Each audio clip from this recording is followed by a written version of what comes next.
اعوذ باللہ من الشیطان الرجیم بسم اللہ الرحمن الرحیم الحمدللہ رب العالمین والصلاۃ والسلام علی اشرف الانبیاء والمرسلین سید الاولین والآخرین رحمۃ للعالمین شفیع المذنبین سیدنا و مولانا بالقاسم محمد وعلی آلہ طیبین طاہرین المعصومین المظلومین۔ آج کی تیسری تقریر کو جناب سیدہ سلام اللہ علیہ کی خدمت میں پیش کرتی ہوں۔ عنوان جیسا کہ ہمارے ناظرین کو معلوم ہے، پیام کربلا، خطبات امام حسین کی روشنی میں شروع کروں گی آج کے ذکر کو کلام الہی کی ایک مشہور آیت کے ترجمے سے۔ فرمایا خداوند عالم نے، تم بہترین امت ہو جو پیدا کیے گئے، تم اچھائی کا حکم دیتے ہو اور برائی سے منع کرتے ہو،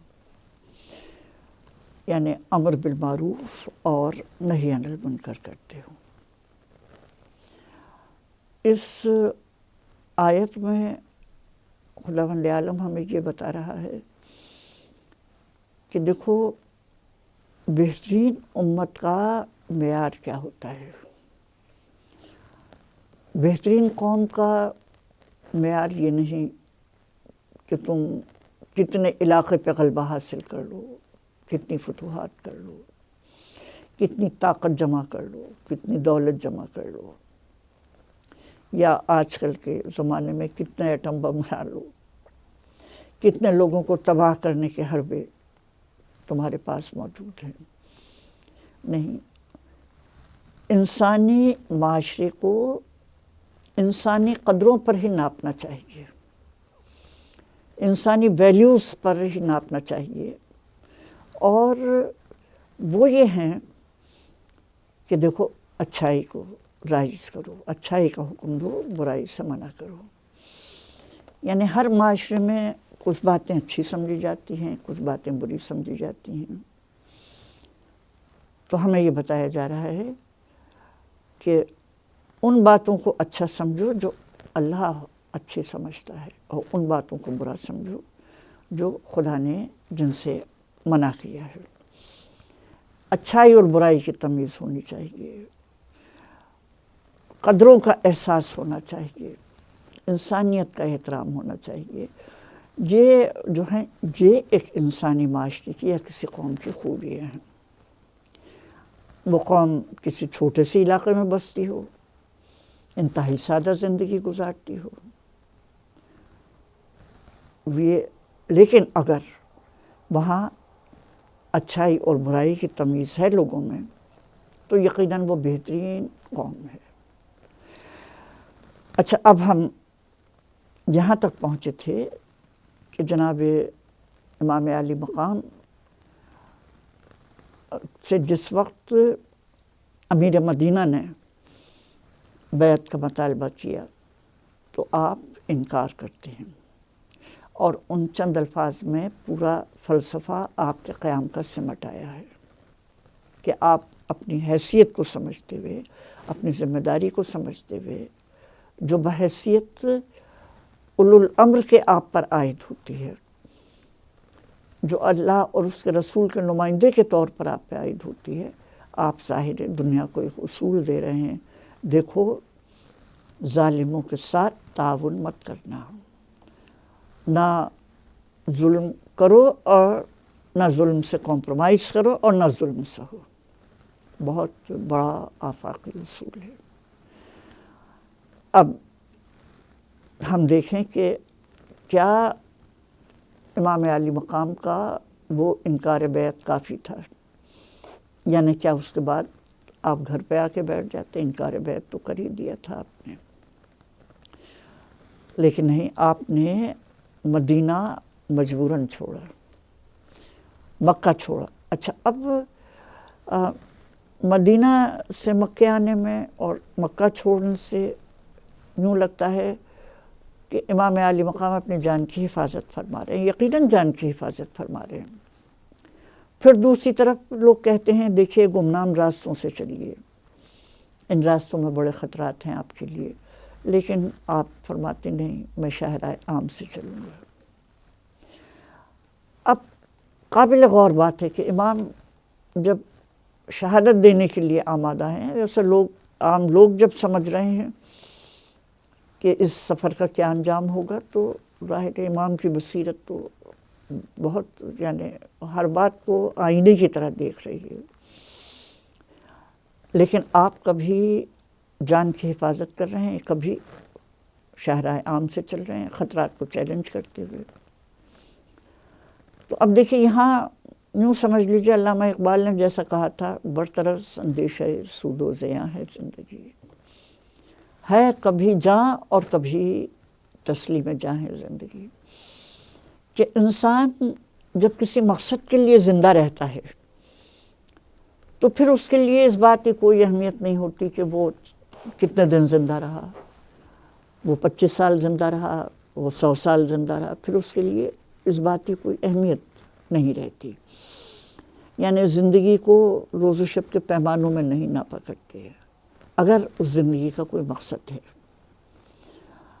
اور پھر جیسا علامہ اقبال نے کہا، کبھی تو جان کی حفاظت زندگی بن جاتی ہے، کبھی جان کو قربان کر دینا ہی زندگی کی علامت بن جاتی ہے۔ تو اب ہم ان دو متضاد رویوں سے امام کے سمجھتے ہیں کہ امام کو ایک پیغام دنیا کو پہنچانا ہے، رسالت مکمل ہو چکی ہے، اب اس پیغام کی حفاظت امام عالی مقام کی ذمہ داری ہے، اور ذمہ داری کے لیے یہ نہیں دیکھا جاتا کتنی طاقت ہے، کتنے وسائل ہیں، ذمہ داری ہوتی ہے۔ تو اب آپ پوری طرح سے اس بات کا بھی تحفظ فرما رہے ہیں کہ کہیں ایسا نہ ہو کہ یہ پیغام پہنچانے سے پہلے آپ کی زندگی کا چراغ گل کر دیا جائے۔ نہیں، پیغام پہنچانا ہے۔ جب ہم کہیں پہنچنا چاہتے ہیں تو اپنی زندگی کی حفاظت کرتے ہیں کہ ہم اپنے منزل مقصد پہ تو پہنچ جائیں، اور شاہراہ عام سے اس لیے سفر فرما رہے ہیں کہ اس پیغام کو چھپانا نہیں ہے، اسے چھپانا نہیں ہے، اس پیغام کو پہنچنا چاہیے جس تک بھی ممکن ہو سکے۔ لوگ ظاہر شاہراہ عام سے ہی ہو کے چلتے ہیں، سنتے جائیں نواسہ رسول کیوں نکل رہے ہیں، کہاں جا رہے ہیں، کیا پیغام آپ کے پاس سے، تاکہ لوگ اس پیغام کے گواہ بنتے چلے جائیں، نہ صرف پیغام کے گواہ بنتے چلے جائیں بلکہ کسی کا تو ضمیر جاگے، کسی کا تو حس بیدار ہو۔ تو اب آپ جب شاہراہ عام سے چلتے ہیں تو ہم یہ سمجھتے ہیں یہ پیغام رسانی کی منزل ہے۔ جس وقت اپنی زندگی کی حفاظت فرماتے ہیں تو ہم یہ سمجھتے ہیں یہ پیغام کی حفاظت کی منزل ہے۔ آپ نے پوری اس بات کی احتیاط کی ہے کہ کوئی خاموشی سے آپ کو قتل نہ کر سکے، ورنہ دیکھیے یہ تاریخی جو قتل ہوتے ہیں، محلاتی سازشیں ہوتی ہیں، یہ بہت خفیہ رکھی جاتی ہیں کہ لوگوں کو پتہ بھی نہیں چلتا کہ بات کیا ہوئی۔ اب جیسے امام حسن، ظاہر ہے یہ تو سب تاریخ مانتے ہیں کہ آپ کو زہر دیا گیا، لیکن قاتلوں کے ہاتھ پر آج بھی ایک عام مورخ کے نزدیک دستانے چڑھے ہوئے ہیں۔ پھر ایک واقعہ اور ہے، سعد بن عبادہ ہیں، شام کی طرف نکل گئے تھے، وہاں قتل ہو گئے، اور تاریخیں یہ لکھتی ہیں انہیں کسی جن نے تیر مار دیا، اور بھلا یہ کوئی تاریخ ہوئی کہ جن نے تیر مار دیا؟ اب امام عالی مقام نے پورا اہتمام کیا تھا کہ انہیں خفیہ طور پر کوئی جن تیر نہ مار سکے، اس لیے آپ پورے طور پہ حفاظت بھی فرما رہے ہیں اور پیغام رسانی کے فریضے کو بھی ادا فرما رہے ہیں۔ اب جب آپ مکے میں ہیں، مکہ معظمہ میں، تو مکہ معظمہ میں آپ 2 شعبان کو پہنچے ہیں، 2 کا یا 3 شعبان کو پہنچے ہیں، اور کوفیوں کا پہلا خط 10 رمضان کو آیا ہے، گویا خاصے دن بعد آپ کا آیا ہے۔ اس پہ بھی میں ظاہر تذکرہ کرنے کی کوشش کروں گی، کوفیوں کی دعوت جو آئی تھی اس کی کیا حقیقت تھی۔ اور پھر اتنے خطوط آئے کہ تقریباً 12,000 خطوط آپ کے پاس جمع ہو گئے۔ تو اب بعض مورخ جو یہ سمجھتے ہیں جی کوفیوں نے وعدہ کیا تھا مدد کا، امام حسین ان کے وعدے پہ چل پڑے۔ بھائی امام حسین تو 28 رجب کو چل چکے تھے، یعنی سفر کربلا شروع ہو چکا تھا، اور یہ دعوت نامے تو 10 رمضان کو پہنچے ہیں۔ تو اب ہم یہ دیکھتے ہیں کہ دوسری بات جو تاریخ میں نظر آتی ہے کہ آپ مکہ معظمہ میں ہی مقیم ہیں کہ حج کے ایام آنے والے، حج کے ایام آ گئے، اور پھر آپ کو خبر ملی کہ کچھ لوگ حاجیوں کے بھیس میں آئے ہوئے ہیں، اور حکومت نے انہیں یہ کام سپرد کیا ہے کہ طواف کے دوران یا منی میں کہیں بھی جہاں موقع ملے امام علی مقام کو شہید کر دیا جائے۔ اب جیسا میں عرض کر رہی تھی، امام نے پورا اہتمام کیا تھا کہ کوئی خفیہ طور سے آپ کو قتل نہ کر سکے۔ آپ فوری طور پر مکہ چھوڑ دیتے ہیں۔ اچھا یوں لگتا ہے کہ مکے سے آپ کی روانگی اچانک ہوئی ہے۔ اب آپ کے ساتھ آپ کے اہل خانہ ہیں، اور 7 افراد بصرے کے ہیں، یعنی ایسا تھا کہ بصرے والوں کے بھی خطوط آئے تھے پیشتر اس سے کہ امام اپنا کوئی لائحہ عمل طے کر سکیں۔ ظاہر ہے کہ یہ واقعہ ہو گیا کہ آپ کو یہ پتہ چل گیا کہ آپ کی زندگی کے خلاف سازش کی جا رہی ہے، اور آپ خانہ کعبہ کی حرمت کو ضائع نہیں کرنا چاہتے تھے۔ ظاہر ہے حدود حرم ہے، یہاں تو پتہ توڑنا تک حرام ہے، اور آپ کو معلوم تھا کہ جو آپ کے دشمن ہیں انہیں کعبے کی حرمت کا کوئی خیال نہیں ہوتا ہے، وہ یہ بھی کر سکتے ہیں، خانہ کعبہ میں بھی سب کچھ ہو سکتا ہے۔ اور اس کا سب سے بڑا ثبوت واقعہ ہرہ ہے کہ جب مدینہ والوں نے بیعت توڑ دی اس واقعے کے بعد، ظاہر ہے کہ ایک بہت بڑا اشتعال انگیز واقعہ تھا، تو یزید کے زمانے میں یزید کی فوجیں آئیں، اور مدینہ منورہ میں رسول کے شہر میں تقریباً 10,000 صحابہ اور تابعین مارے گئے ہیں۔ اور پھر اس فوج نے مکے کا رخ کیا، وہاں عبداللہ بن زبیر نے اپنی خلافت کا اعلان کر دیا تھا۔ ہمیں یقین نہیں آئے گا، باقی تاریخ کے صفحات پلٹ کے دیکھیے کہ امام علی مقام علیہ الصلوۃ والسلام کے دشمن کتنے یعنی دین اسلام سے دور تھے، اور ظاہر یہ وہی لوگ تو تھے جیسا یزید نے کہا کاش آج میرے بدر کے مقتولین زندہ ہوتے تو مجھے خوش ہو کے داد دیتے۔ یہ وہی تو لوگ تھے کہ جو جناب رسالت مآب جب تک مکے میں رہے ان کی زندگی کا چراغ بجھانے کی کوشش کرتے رہے۔ جب مدینے چلے آئے تو بدر میں یہ سارے جو سب سے پہلے مبارز طلب ہوئے مسلمانوں سے، وہ سارے یزید کے آباء و اجداد ہی تو تھے۔ تو جیسا میں عرض کر رہی تھی، یزید کی ہے زمانے میں، اسی حکومت کے زمانے میں پھر یزید کی فوجوں نے مکہ معظمہ پر حملہ کیا، اور کوہ بوقبیس پہ منجنیق نصب کر دی گئی۔ اب منجنیق اس زمانے میں ایک ایسا آلہ ہوتا تھا جس سے پتھر یا آگ کے گولے پھینکے جاتے تھے، اور اس منجنیق کا رخ خانہ خدا کی طرف تھا، اور اس سے پہلے پتھر کے گولے پھینکے گئے، پھر آگ کے گولے پھینکے گئے، یہاں تک کہ غلاف کعبہ ہی نہیں جلا بلکہ خانہ کعبہ میں جو مختلف پیغمبروں کے تبرکات جمع تھے وہ سب جل کے خاکستر ہو گئے۔ یہ امام علیہ الصلوۃ والسلام اس واقعے کے رونما ہونے سے پہلے جانتے تھے کہ یہ کیا کر سکتے ہیں، کس حد تک جا سکتے ہیں، اس لیے آپ نے فوری طور پر مکہ معظمہ چھوڑنے کا ارادہ کر لیا۔ اب خفیہ طور پر نہیں چھوڑ رہے بلکہ اعلانیہ 7 اور 8 ذی الحجہ کی درمیانی رات ہے، اور آپ نے صحن کعبہ میں، صحن حرم میں آپ نے اپنا الوداعی خطبہ ارشاد فرمایا ہے، جس میں اپنے آئندہ سفر کے متعلق، آئندہ اپنے پروگرام کے متعلق لوگوں کو مطلع فرما رہے ہیں۔ شروع جیسے آپ کا طریقہ تھا، تمام تعریفیں اللہ کے لیے ہیں، وہی ہوتا ہے جو وہ چاہتا ہے، اللہ کے سوا کوئی قدرت کارگر نہیں، اور درود و سلام ہو اللہ کے رسول پر۔ اب آپ بیان فرما رہے ہیں، موت فرزند آدم کے گلے میں اس طرح آویزاں ہے جس طرح نوجوان عورت کے گلے میں گلوبند ہوتا ہے۔ اب میں دیکھیے ایک ایک بات کو، ایک ایک نقطے کو یہی وضاحت کرتے چلی جاؤں گی۔ آپ نے یہ نہیں کہا ہم موت پہ مجبور ہیں، آپ نے یہ نہیں کہا موت کی تلخی ہر ایک کو چکھنی ہے، نہیں، کتنی خوبصورت تشبیہ استعمال کی ہے۔ موت فرزند آدم کے گلے میں اس طرح آویزاں ہیں جس طرح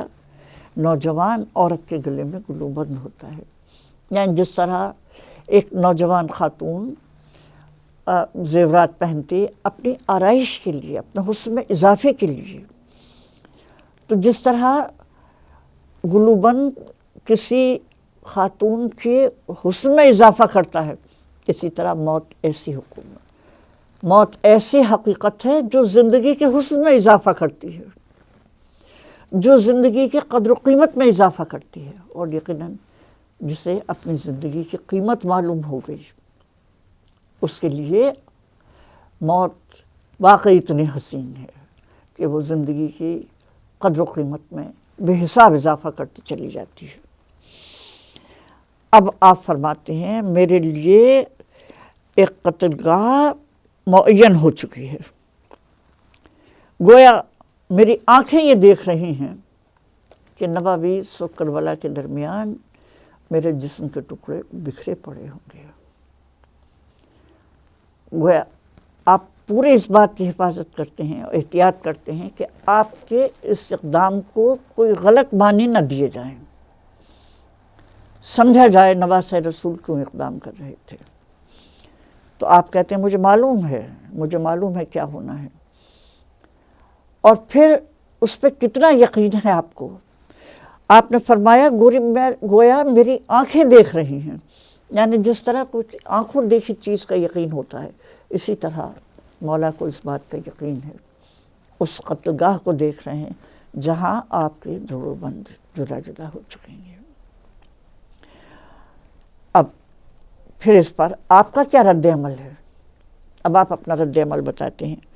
کہ مجھے اپنے اسلاف و اجداد سے ملنے کا اتنا ہی شوق ہے جتنا یعقوب کو یوسف سے ملنے کا شوق تھا، یعنی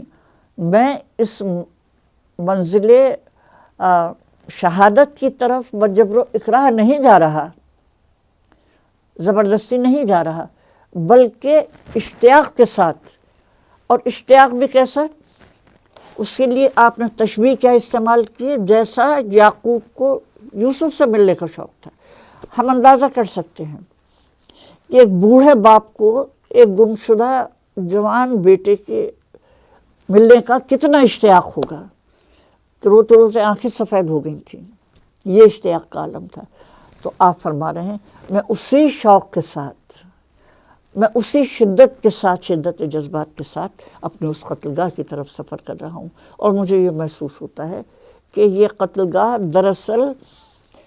میرے لیے میرے آباء اجداد سے ملاقات کی منزل ہے۔ اور آپ نے فرمایا جس بات پر اللہ راضی ہے وہی ہم اہل بیت کی مرضی ہے۔ اب یہاں میں ایک بات کی وضاحت کرتی چلوں۔ ہم لوگ اکثر یہ سمجھتے ہیں، بعض کتابوں میں بھی لکھا ہے کہ جی یہ واقعہ تو ہونا ہی تھا اس لیے کہ اللہ کی مرضی تھی، تو یہ تو یعنی ہوتا ہی واقعہ، یا بالفاظ دیگر نہیں سمجھے کہ ہم اس واقعے کو بعض اوقات اللہ کا جبر سمجھ لیتے ہیں۔ لیکن دیکھیے اللہ کی مرضی اور اللہ کی رضا میں بہت فرق ہے، یعنی یہ کہنا کہ اللہ کی رضا اسی میں ہے، تو اس کا مطلب یہ نہیں کہ زبردستی ہے، بلکہ یہ اللہ چاہتا ہے کہ ایسا ہو، اللہ کی مصلحت یہ ہے، خداوند عالم خوش ہوگا اس بات سے، اور ہم وہ ہیں کہ جو اللہ کی رضا کو قبول کرتے ہیں. جو اللہ کی رضا ہوتی ہے وہی ہماری مرضی ہو جاتی ہے. اب ایک بات قابل غور ہے، دیکھیے اللہ کی رضا تو یہ بھی ہم بہت اچھے، بہت معقول، بہت متقی ہو جائیں، ہم اس رضا کو نہیں قبول کرتے. ٹھیک ہے نا؟ تو رضا کو قبول نہ قبول کرنا یہ انسان کے اختیار کا مسئلہ ہے، اور جو جتنا اللہ کی رضا کو قبول کرتا ہے اتنا ہی اس کا مرتبہ اللہ کی نظر میں بھی اور بندوں کی نظر میں بھی بلند ہوتا چلا جاتا ہے. تو بلا شبہ بڑا دل ہلا دینے والا فقرہ ہے. علاوہ امام حسین کے کون کہہ سکتا ہے یہ؟ جو اللہ کی رضا ہے وہی ہم اہل بیت کی مرضی ہے. گویا آپ ہمیں یہ بتانا چاہتے ہیں یہ کوئی جبر کا مقام نہیں ہے، بلکہ آپ اپنے اختیار کے ساتھ اللہ کی رضا کو قبول کر رہے ہیں. اور آپ نے فرمایا ہم اس کے امتحان میں صبر کرتے ہیں، اس کی آزمائش میں صبر کرتے ہیں، اور وہ ہمیں صابرین کا اجر عطا کرتا ہے. اب آپ نے فرمایا دیکھو رسول سے ان کے جگر گوشے علیحدہ نہیں ہو سکتے، بہشت بری میں وہ سب اکٹھے ہوں گے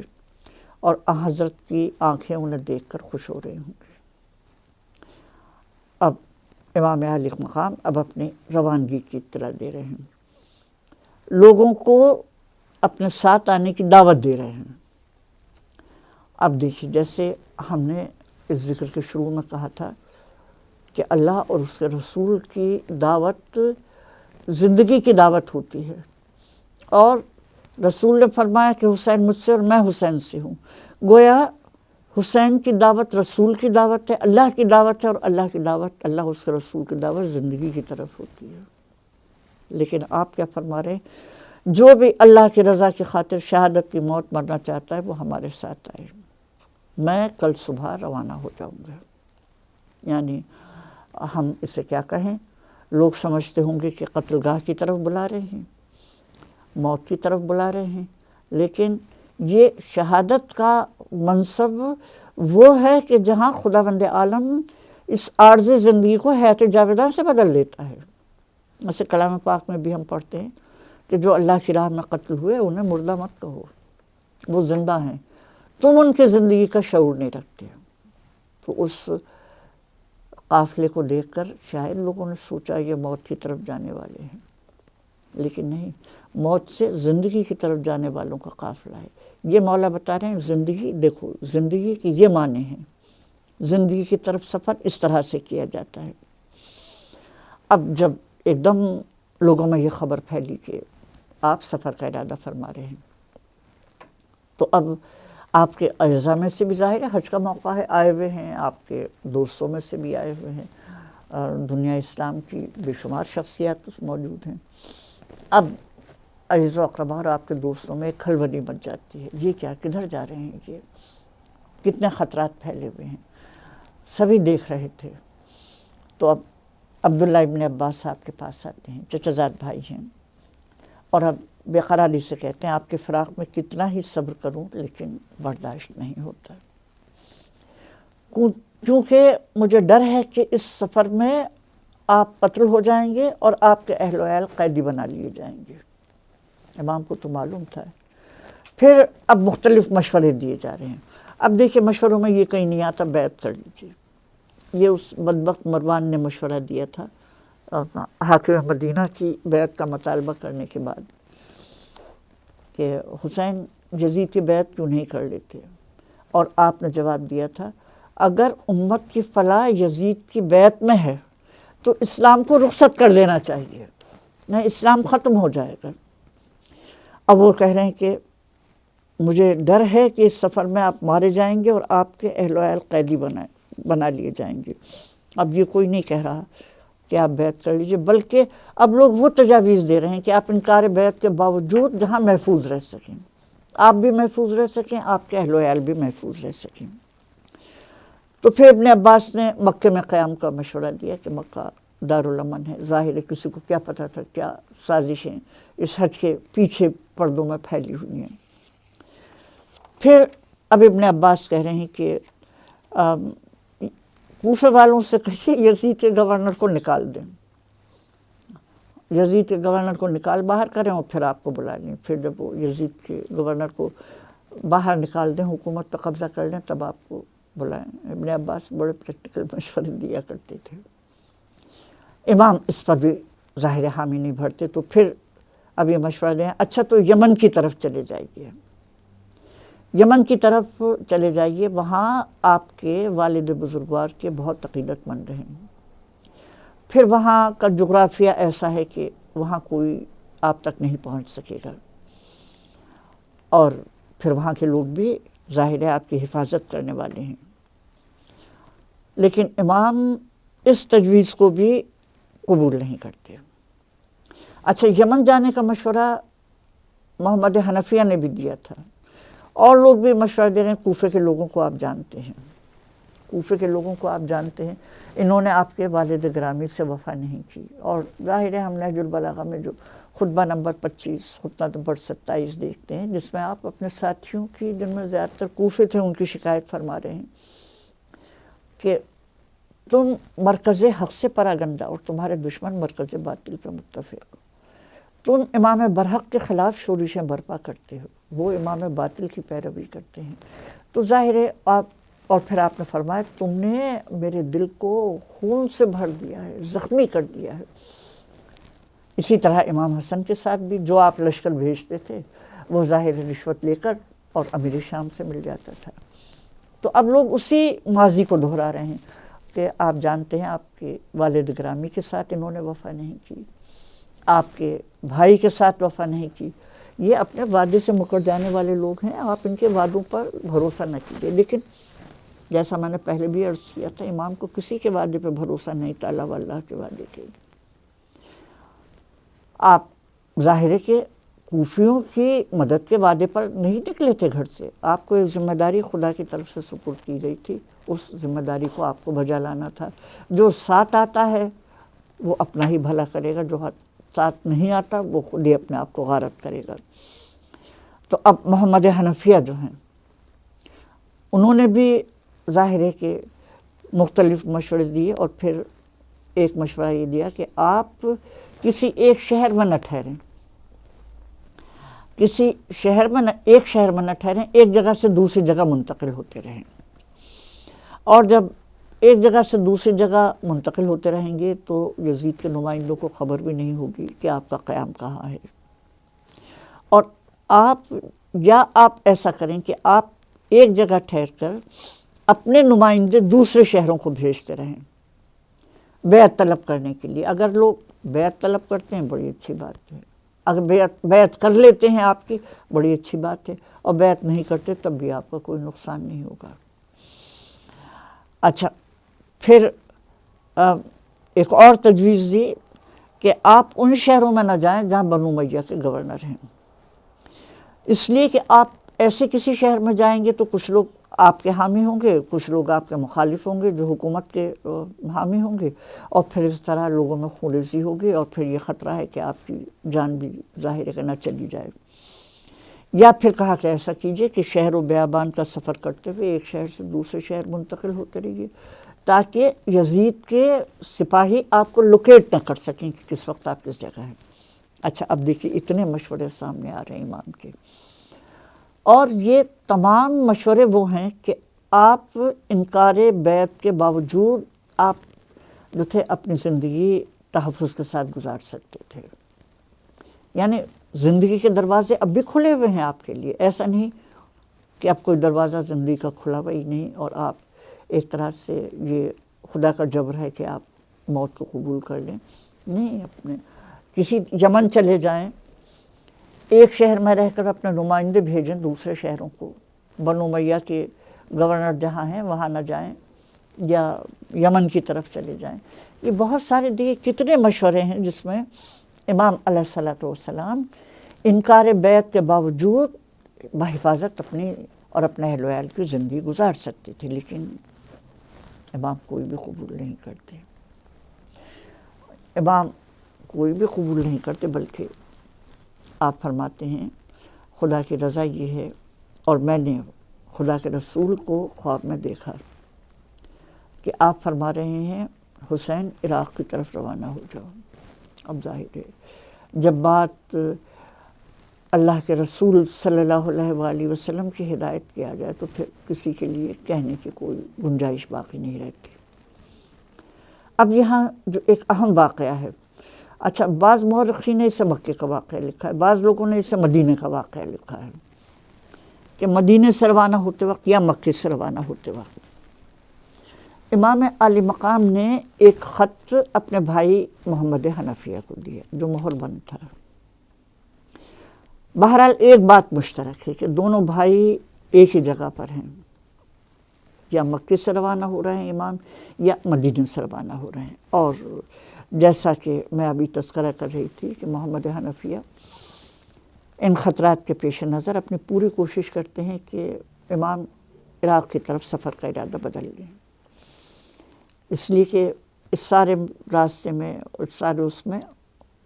آپ کو ہر جگہ مزاحمت کا خطرہ ہے اور آپ کی جان کو خطرات چاروں طرف پھیلے ہوئے ہیں۔ اچھا امام علیہ السلام نے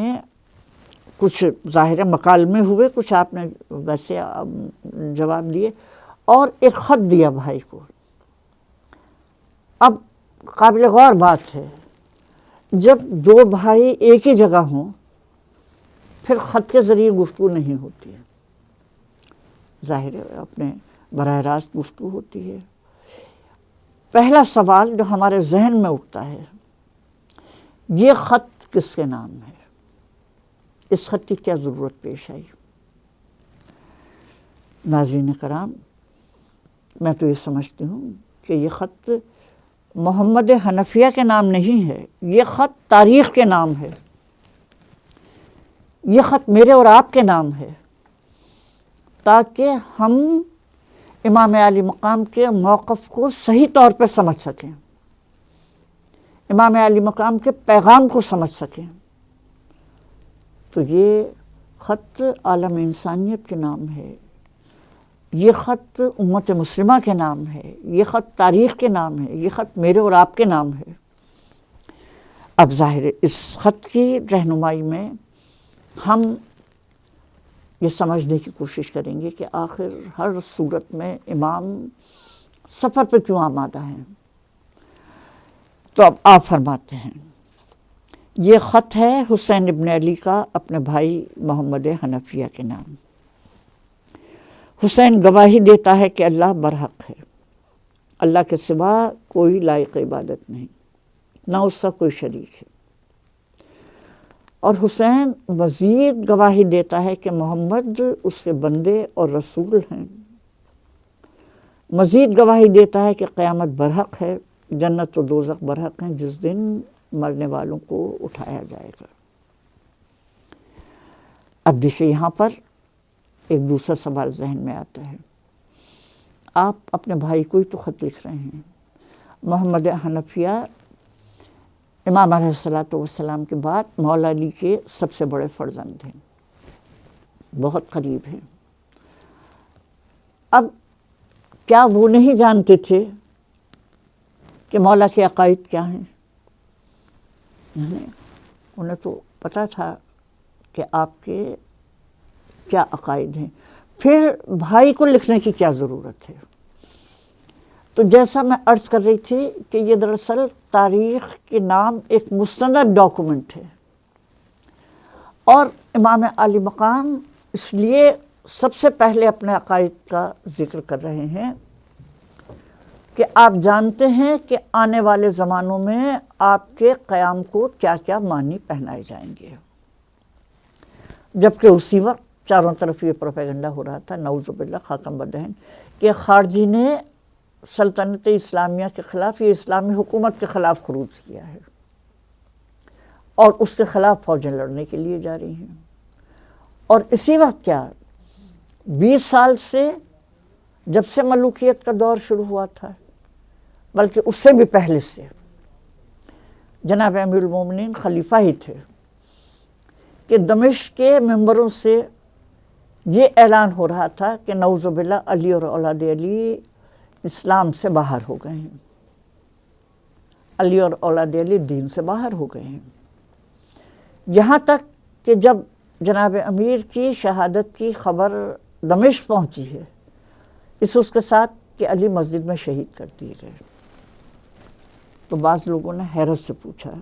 کہ اچھا تو علی مسجد میں بھی جاتے تھے، نماز بھی پڑھتے تھے،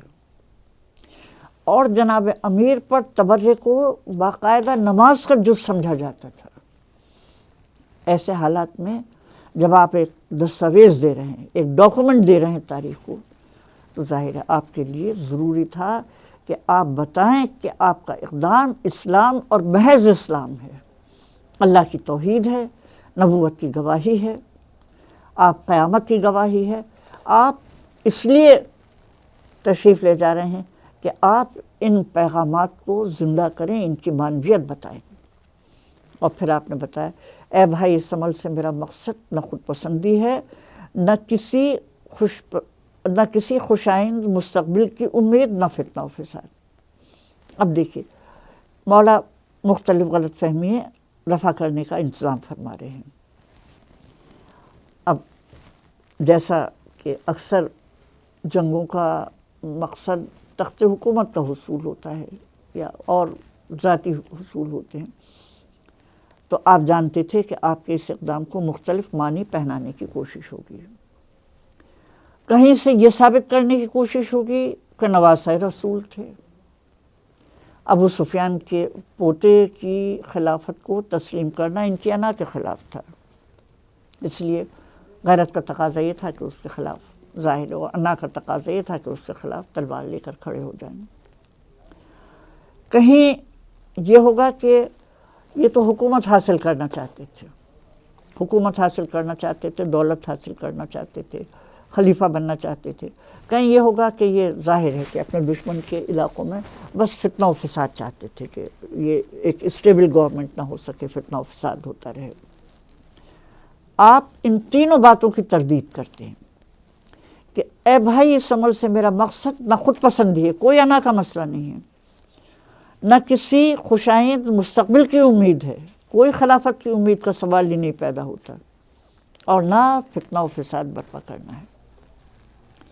میں صرف اس لیے نکلا ہوں کہ اپنے نانا کی امت کی اصلاح کروں، اور میں چاہتا ہوں کہ امر بالمعروف اور نہی عن المنکر کو انجام دوں، اور اپنے نانا اللہ کے رسول اور والد گرامی کی سیرت کی پیروی کروں۔ اگر کوئی میری دعوت کو حق سمجھ کر قبول کرے تو اس نے اللہ کا راستہ اختیار کیا، اور اگر میری دعوت کو مسترد کر دے تو صبر کروں گا، یہاں تک کہ اللہ میرے اور ان کے درمیان فیصلہ کر دے۔ اب ناظرین کرام، یہ ہم دیکھتے ہیں کہ مکے سے روانگی کے وقت آپ کے پاس مختلف تجاویز آ رہی ہیں، لیکن آپ کسی کو قبول نہیں فرماتے۔ وجہ کیا ہے؟ جس سوال سے ہم نے آج کے ذکر کو شروع کیا تھا کہ کیا بیعت کا انکار کافی تھا؟ نہیں، امام عالی مقام محض بیعت سے انکار نہیں کرتے، بلکہ چاہتے یہ ہیں کہ اس بیعت کے انکار کا اعلان بھی ہونا چاہیے۔ جہاں جہاں تک یہ اطلاع پہنچے کہ حسین ابن علی نے یزید کی بیعت سے انکار کر دیا، جتنی دور تک یہ آواز جا سکے یہ آواز پہنچنی چاہیے۔ اس لیے اس انکار بیعت کا وزن تو سمجھیے، اس انکار بیعت پہ غور کریں گے تو سمجھ میں آئے گا کہ دین اسلام ہے کیا۔ لوگ ظاہر یہ سمجھیں گے کہ حسین نے اس لیے انکار کر دیا کہ جو کچھ بھی آس پاس ہو رہا تھا، جو کچھ بھی اسلام کے خلاف سازشیں ہو رہی تھیں، جو کچھ بھی اسلام کے نام پر فلسفے رائج کیے جا رہے تھے، ان کا اسلام سے کوئی تعلق نہیں۔ اگر ان کا اسلام سے تعلق ہوتا تو ظاہر ہے کہ نواسہ رسول کبھی بھی انکار نہ کرتے۔ اور اس کے بعد امام جس تیاری کے ساتھ سفر کر رہے ہیں، دیکھیے تخت حکومت کی جنگیں ہوتی ہیں، انا کے مسائل ہوتے، ارے جوان جمع کیے جاتے ہیں، اصلاح بند لوگ بلائے جاتے ہیں، دور دور تک دعوت بھیجی جاتی ہے کہ آ جاؤ حکومت قائم کریں گے، تمہارے بھی فائدے ہوں گے، لیکن یہ دلوں پہ حکومت قائم کرنے والے تھے، یہ ذہنوں کو بیدار کرنے والے تھے کہ یہ جا رہے ہیں، نہ فوج ہے، نہ سامان جنگ ہے، جو ساتھ آ رہے ہیں انہیں بھی واپس کرتے جا رہے ہیں۔ لوگ حیرت سے دیکھتے ہیں حسین کس طرف جا رہے ہیں،